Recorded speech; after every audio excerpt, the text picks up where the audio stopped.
मुख्यमंत्री देवेंद्र फडणवीस कोल्हापूर दौऱ्यावर आहेत। यावेळी त्यांनी कार्यक्रमात कोल्हापूरचं भरभरून कौतुक केलं। मी असेल, शिंदे साहेब असतील किंवा सुनेत्रा बहिणी असतील, आमचं सगळ्यांचं प्रेम कोल्हापूरवर आहे। पांढऱ्या तांबड्यावर पण आहे, पण कोल्हापूरवर जास्त आहे। अजितदादांचं तर विशेष प्रेम कोल्हापूरवर होतं, असंही फडणवीस म्हणाले। पाहूया। मला आनंद आहे की हॉकी स्टेडियम, कारण कोल्हापूरकर हे फुटबॉल, हॉकी आणि क्रिकेट या तिन्ही खेळाचे फॅन्स हे या कोल्हापूरमध्ये करते। अर्थात तालीम तर आहेच, कुस्तीचं तर माहेरघरच कोल्हापूर आहे, परंतु तालमीच्या व्यतिरिक्त या ठिकाणी फुटबॉल प्रेमी, हॉकी प्रेमी आणि क्रिकेट प्रेमी, आणि आज हे हॉकीचं स्टेडियम ज्याकरता खेलो इंडियाच्या माध्यमातून आपल्याला निधी मिळालेला आहे, आणि कुठला निधी जर कमी पडला बिटकर साहेब तर काळजी करू नका, तो निधी देखील आपण उपलब्ध करून देऊ। चांगलं स्टेडियम या ठिकाणी बांधू। आणि नुकतंच मी, शिंदे साहेब आणि सुनेत्रा बहिणी आम्ही कोल्हापूरला एक अतिशय सुंदर क्रिकेटचं स्टेडियम बांधण्याकरता जागा उपलब्ध करून दिली। छत्रपती संभाजीराजे आले होते आणि त्या ठिकाणी जी काही आपली संघटना आहे त्या संघटनेला आम्ही ते दिलेलं आहे। आणि आता BCCIला आम्ही विनंती करणार आहोत, आणि BCCIच्या माध्यमातून देशातलं एक सुंदर आणि आधुनिक अशा प्रकारचं क्रिकेट स्टेडियम हे आम्ही या कोल्हापूरमध्ये बांधणार आहोत। मागच्या वेळी जेव्हा अमितभाई आले होते त्यावेळेस चंद्रकांत दादांनी, आम्ही सगळ्यांनी त्यांच्याशी चर्चा देखील केली, आणि मला विश्वास आहे की BCCIच्या माध्यमातून चांगल्या पद्धतीचं स्टेडियम आपल्याला या ठिकाणी बांधता येईल। आता आम्ही बसलो होतो तर श्रीमंत छत्रपती शाहू महाराज असं म्हणाले, क्रिकेट झालं, हॉकी झालं, आता जरा फुटबॉलकडेही लक्ष द्या। तर निश्चितपणे फुटबॉल तर कोल्हापूरकरांचा आत्माच आहे। म्हणजे मला असं वाटतं की तिकडे ज्यावेळेस फिफा चालू होतं त्यावेळेस एक मेसी तिकडे खेळत होता, अनेक मेसी इथे खेळत होते, हे देखील आम्ही या ठिकाणी बघितलं। त्यामुळे निश्चितपणे त्याच्याकडेही एक लक्ष देण्याचं काम आपण करू। आज या गोष्टीचाही आनंद आहे की एक प्रकल्प ज्याचा सातत्याने गेले 5-7 वर्ष आम्ही पाठपुरावा करत होतो। मला आठवतं की ज्यावेळी कोल्हापूरमध्ये पूर आला आणि पुराच्या वेळी आम्ही आक्रोश बघितला, कोल्हापूर आणि सांगलीच्या पुराचा जो आक्रोश होता, लोकांचं जे नुकसान होतं, त्यावेळी आम्ही हा निर्णय केला की आपल्याला काहीतरी वेगळं करावं लागेल। कारण ज्यावेळेस इथलं मॉड्युलिंग बघितलं तर लक्षात आलं की दरवर्षी आमच्याकडे पाऊस जास्त होतो, पुराची अवस्था होते, आणि आता नागरीकरण इतकं वाढलं आहे की पुरापासनं आपल्याला सहजपणे वाचता येईल असं नाही आहे। दर 3-4 वर्षांनी, 5 वर्षांनी पूर येणारच आहे। आणि म्हणून त्यावेळी आम्ही एक पुराचं मॉडेलिंग केलं, आणि मग हे जे काही पुराचं पाणी आहे या पुराच्या पाण्याचं मिटिगेशन करण्याकरता MRDP नावाची योजना तयार केली। मला हे सांगताना आता मी याचा आनंद मानू की दुःख मानू मला माहिती नाही, पण याची पहिली मान्यता कधी झाली, मी आणि अजितदादांनी 72 तासाचं जे सरकार तयार केलं होतं, त्या 72 तासाच्या सरकारमध्ये मी मुख्यमंत्री होतो, आणि मला आमचे PS होते प्रवीण परदेशी, ते म्हणाले की तो जो आपण MRDPचा प्रकल्प केला होता ती वर्ल्ड बँकेची टीम आली आहे, मग आता काय करायचं, आपलं सरकार ते विश्वासमत वगैरे झाल्यानंतर बैठक करायची की आता करायची? मी म्हटलं आत्ताच करायची। आणि लगेच आम्ही बैठक केली, आणि त्या बैठकीमध्ये या प्रकल्पाला आपण तत्वता मान्यता दिली। त्यानंतर काही काळ तो रखडला होता। पुन्हा सरकार आल्यानंतर आम्ही गेले 2-3 वर्ष सातत्याने प्रयत्न केला।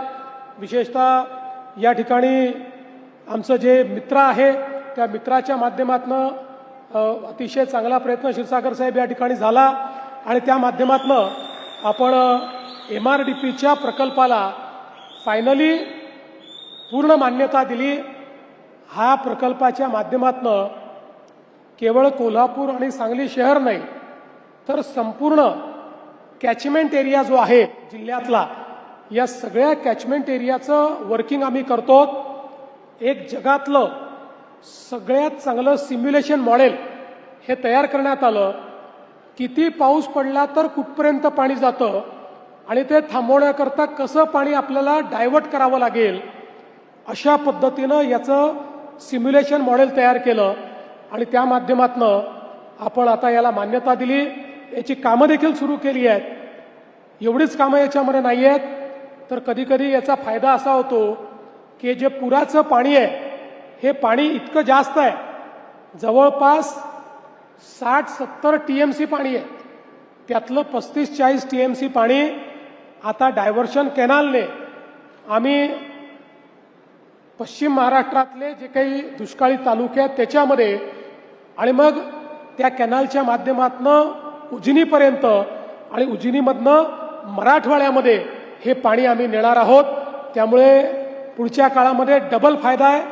एक तर पूर येणार नाही आणि पुराचं पाणी जे आहे त्याच्यामुळे कुठल्याही इंटरस्टेट वॉटर डिस्प्यूटमध्ये न पडता, कुठल्याही राज्याच्या पाण्याला हात न लावता केवळ मात्र पुराचं पाणी हे आपण त्या ठिकाणी वापरणार आहोत आणि त्यातनं मराठवाड्याला देखील फायदा होणार आहे. आणि अतिशय चांगलं अशा पद्धतीचा हा प्रकल्प, याची देखील आपण सुरुवात केली. आज राजश्री शाहू महाराज यांच्या समाधीस्थळावर देखील महानगरपालिकेने चांगलं काम केलं आहे. त्याचंही एक प्रकारे लोकार्पण करण्याकरता आम्ही गेलो होतो. त्या ठिकाणी डॉक्टर आंबेडकर सभागृहाचंही नूतनीकरण झालेलं आहे. आणि विशेषतः कोल्हापूरचा रंकाळा तलाव, या रंकाळा तलावामध्ये या ठिकाणी फवाऱ्यांचं उद्घाटन आपण केलेलं आहे. वेगवेगळ्या पायाभूत नागरी सुविधांकरता खूप मोठ्या प्रमाणात 484 कोटी रुपये, भुयारी गटार असेल, 17 किलोमीटर नाल्याची भिंती असतील, अशा अनेक गोष्टी आज या ठिकाणी आपण करतो. मला असं वाटतं की ही जी काही वेगवेगळी कामं आहेत, ही कामं करत असताना आता देखील या ठिकाणी काही मागण्या झालेल्या आहेत. महानगरपालिकेने देखील एक निवेदन या ठिकाणी दिलं आहे. मी आपल्याला एवढंच सांगतो, मी असेन, शिंदेसाहेब असतील किंवा सुनेत्रा बहिणी असतील, आमचं सगळ्यांचं प्रेम कोल्हापूरवर आहे. पांढऱ्या तांबड्यावर पण आहे, पण कोल्हापूरवर जास्त आहे. त्याच्यामुळे आपल्याला माहिती आहे की अजितदादांचं तर विशेष प्रेम हे या कोल्हापूरवर होतं. आणि कोल्हापूरकर, तुम्ही तर आम्हाला असा आशीर्वाद दिलेला आहे की आता जर आम्ही तुमचं काम केलं नाही तर आमच्यासारखे करंटे कोणीच नाही.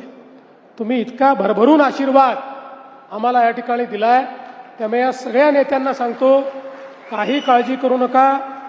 यापूर्वीही कोल्हापूरमध्ये कधी कमी पडू दिलं नाही, यापुढेही कोल्हापूरला कमी पडू देणार नाही.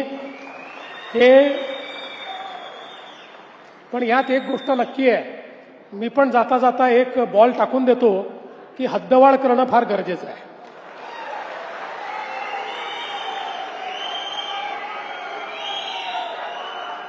शहराचा विकास करायचा असेल, आणि हे खरं आहे की हद्दीच्या बाहेरच्या लोकांच्या काही अडचणी आहेत, पण मी लोकप्रतिनिधींना सांगतो 100% त्यांच्या अडचणी मी सोडवून देतो. 100% ज्या अडचणी आहेत त्या सोडवून देतो.